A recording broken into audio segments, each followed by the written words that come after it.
You know, it's a good sign when you got a brand new battery sitting in your footwell, especially if it's not for the car you're driving.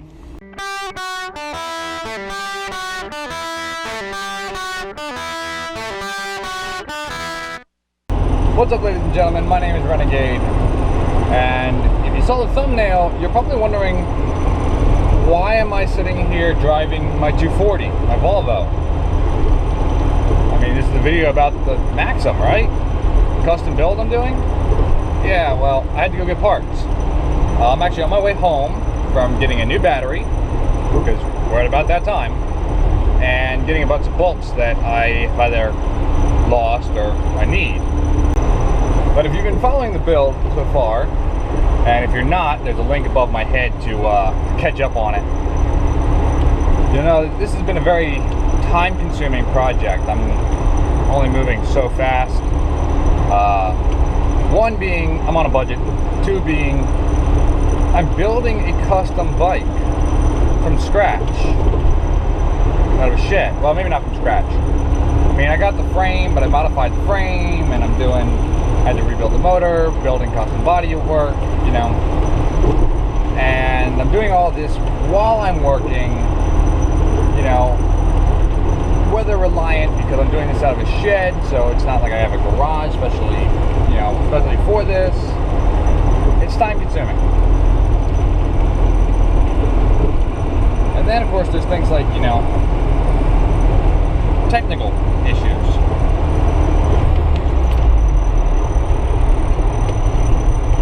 Now when I started this build, obviously I started with a lot of the pieces, but a lot of it was pretty well messed up.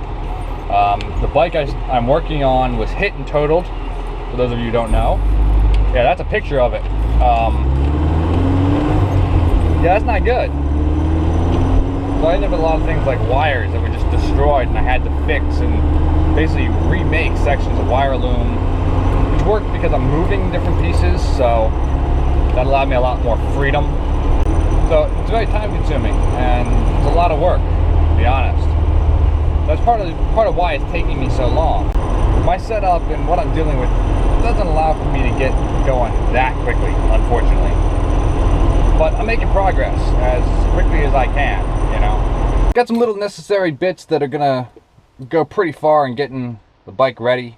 So let's get inside, we're gonna get set up, and let's get to it. I just love seeing the fact that every time I look at this bike, I'm getting farther and farther along with it. Freaking awesome. So as I said, I got a few little things to do today, but they're just minor, kind of boring things. I wanted to talk to you guys about it all because it's a big project, you know. It's taking me a long time here. So, as I said, this project's taking me a long time because it's a lot of work. And then add in various difficulties. A lot of these parts have been sitting outside for a long time, and I know that they're pretty well shot. You know, I'm dreading taking apart the front forks. That's gonna be a mess. This tank, which somebody actually bought for me, is, well, it's shot ski. It's so messed up. It was messed up when I got it, but it's been working just as a placeholder. I had to buy a new tank. Spent first finding one because these aren't exactly easy to find these days. And then all this wiring mess, man, this is what I had to do. This is what I had to deal with. I mean, it's a mess. So it's all kind of part of why it takes so long, you know? That, and, you know, one of the things you guys don't know, because you're just watching these videos, is that I might put out a half-hour video, but it's actually taking me like, you know, 8-9 hours to film and to do all the work on it. Yeah, it's a bit crazy. Luckily though, we are making progress. One of the annoying things was, while doing all this, losing shit. Like bolts. So I actually had to go out and buy a bunch of bolts. That's what I was doing today.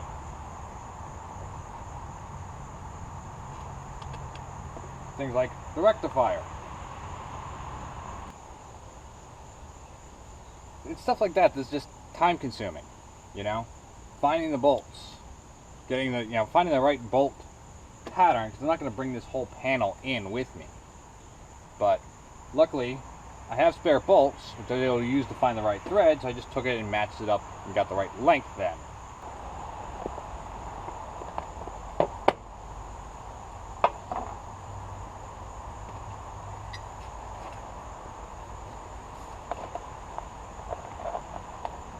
Now even stuff like this, planning out the relocation of my TCI board, takes a fair amount of time. You gotta decide where you want to put it, where it's gonna work, all this fun stuff.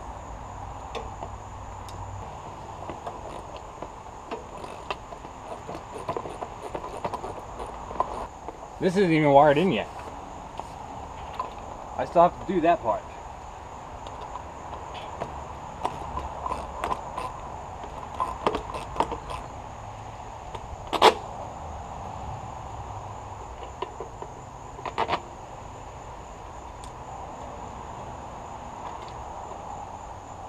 Even creating this back panel, which is just a little drop down thing to allow for a little more room in the glove box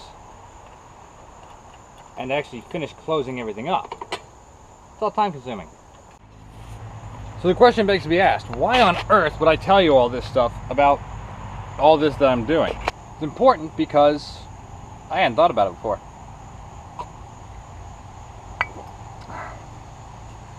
And to me, it's not about just building a motorcycle and showing you guys the build. I want this to be a little bit educational. I mean, I love watching these builds, checking out what other people are doing and how they're doing and everything. I think it's a lot of fun. It's very interesting to me. I'm hoping if you are subscribed to me and you're watching these videos, following along with the build, that you think so as well. Take this moment to say, hey, if you're not already subscribed and you want to see how this bike comes out, go ahead and hit that subscribe button and the notification bell. You want to make sure you get every notice possible when I'm building this bike, right? You can also follow me on the social media links down below if you want to kind of get a sneak preview of what I'm doing and kind of see the behind the scenes, as I go. But yeah, a lot of this stuff is stuff that I didn't think about when I started this build. It takes a lot of work. And it's not necessarily all these things that you would think about. You have to plan ahead. You have to plan where things are going to go so that they'll work and you can still use other components. I need a new fuse box. I got this one here and it's taller than what the stock one was. Well, if I put the stock one here where it was supposed to go, I'd have no room to put my hand into my glove box. So I had to put the TCI here and the fuse box here, so when the cover's on, everything stays tidy and I can still get my hand into my glove box. Like, I didn't think about that until actually working on it. You don't think about necessarily the research that you need to do to figure out what parts you can use. If you're not using a standard bolt-on part, you need to come up with another plan. So that's all a lot of things I didn't think about. And if I didn't think about it, I mean, granted, I'm not the most brilliant of people, but chances are good there are people out there that also haven't thought about it. So that kind of leads it to be, well, shit, if I'm going to be doing this build, I want to be showing you guys, then I want you all to realize what I realized. The behind the scenes things, Like, for instance, I have this aftermarket speedometer here. In order to bolt it on, I need to make a bracket. In order to make a bracket, I needed a place to bolt it on. Now, the stock bike had this big bracket which held everything on, but I wasn't digging that. So, I used the bolts for where my ignition went, which was right here. Those two little humps are where the bolts bolt from the bottom up into it. Well, if I'm going to use those to mount my speedometer, where's my ignition going to go? So I came up with the idea of putting it remotely. I got to wire this in still. Haven't done that yet, but I will. I've got a different frame. This was, and granted, it was my mistake. This is the frame to an 83 Yamaha Seika 400, I was building using components from a Maxim 400.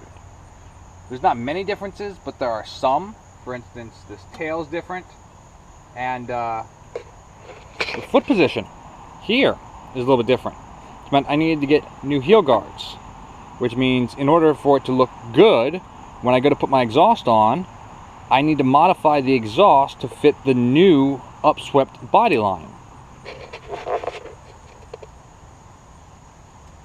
Yeah, now granted that was my mistake, so I'm kind of at fault there. The bugs are starting to come out. But at the same time, like, it's something to think about. The other big question of all this, of course, is why?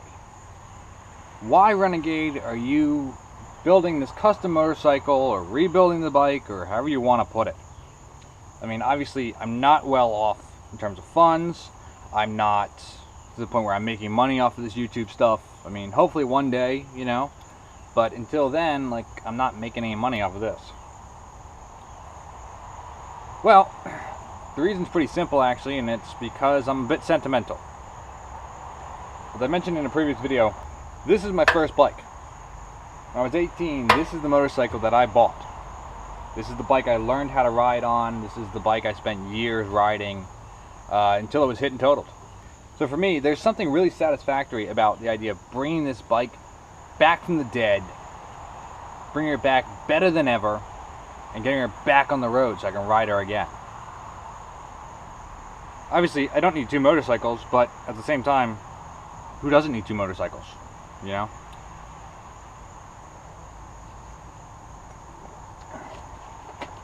Plus, I enjoy the challenge. There's a great thing to be said about the challenge of building a motorcycle, you know, basically from the wheels up. You know, alright, so I have a frame already, but that doesn't mean I'm not rebuilding everything else and building new custom components and piecing it all together. It's a challenge, and I enjoy the challenge, and this is a lot of fun for me. Probably why I'm single. But doing this, it's a blast for me. And like I said, it's that great goal of bringing this thing, you know, first of all, not only bringing a vehicle that has been dilapidated and all but forgotten about back, you know, and getting it back on the road and being something to really show off and be happy about, but bringing back this bike with everything it went through, and then bringing her back, being roadworthy, and the fact that she was my first bike. There's something really heartwarming about that. Every time I sit here and I look at this bike and I think about the fact that very soon, very being a relative term, this bike will be back on the road. I'll be able to hop on this bike and go cruise around town, or I'll be able to hop on this bike and ride to work. You know, that is an awesome feeling, knowing that, like, hey, I'm almost there. And from where it was to where it is and where it's going to be, it's a hell of a feat in my mind. So that's the why, you know. Partially because I'm a little crazy. Alright, I'm quite crazy. And partially because, you know, hey, I get to kind of play Frankenstein here and bring something back from the dead. And I really do spend a lot of time staring at this bike thinking, my God, it's going to be there soon. I can't wait to hop on this bike and cruise down the road. And, you know, my current bike is a 600. It's quite fast. You know, I've got no problem doing 100 miles an hour on it. In controlled settings, obviously. Let's not be lunatics. And I rode it down to DC once, and plan on doing that again. Hopefully soon. You know, I took this bike once down to DC, and this bike, it's only a 400 and it's a bit slower. By a bit, I mean it's quite slower. So riding on the highway, it wasn't that enjoyable. But, I mean, she made it no problem, you know, but still, it's that kind of like, there are people whizzing by me, you know, a buck something, and I'm doing like, you know, 87, and I know I only have so much farther I can go on that throttle. I told my sister that because of this, I probably wouldn't take this bike down to DC. Nah, this would be the great around town type of bike. Yeah, I might end up taking it to DC anyway, just because I did it once in its first life. Now it's getting a second life. So I might need to go back down to DC just to be able to say I did it. I don't know. It's a thought right now. We're not getting there until the bike is done. Man, I can't wait for it to be done. I mean, when you're building a bike, you sit and you look at it. And I'm looking at those front controls and I'm thinking, that's going to be great for when I'm cruising around. I think about the seating position. Granted, everything's off now, but think about that seating position. Think about how comfortable it is and how much fun it's going to be to flip this through the corners going down some of the twisty roads. That's kind of what drives this all, because I'm like, I can't wait to get there. I can't wait to get it, you know? So if you're watching this series, you know, kind of wishing it was a little more like some of the other bike builds, you know, Cafe Racer Garage puts one episode out a week, I believe. Chase on Two Wheels does his wreck bike rebuild in like, you know, one episode every 2 weeks or something like that. You know, they're quick moving things. Jared Campese does a bike build thing where he gives away a Patreon funded bike build, and it's like an episode a week, and they're knocking it out in no time, you know. Unfortunately, this is not that fast, and if you're hoping it was, I do apologize, but I'm working on my own, I'm working on a budget, and I am working in inclement weather. What can I say? But I do hope you all are enjoying this build so far. If you are, don't forget to give this video a thumbs up. Let me know in the comments down below if you're enjoying this bike build, if there are more things you'd like to see compared to what I'm doing, what I'm showing you guys already. You know, I do read the comments when people leave them, and I try to reply to them, or at least I listen to them and maybe give it some thought. So, I mean, feel free to leave a comment down below. And let me know any thoughts you're having about this bike. I'd like to see, if it was you guys, what are some of the things you would do? What type of exhaust would you use? What color paints would you go with? I mean, I already have an idea in my head, and you can kind of guess some of the colors that are going to be used. But what would you do? What are some of your thoughts? How would you do it? I kind of like knowing that, and who knows, maybe I'll take some of your tidbits and pieces of advice and opinions into consideration. So I know this video is a little bit shorter and it's a little bit different than my normal videos, especially in regards to this bike here. But if you do enjoy it, give me a thumbs up. And yeah, that's rock and roll, right?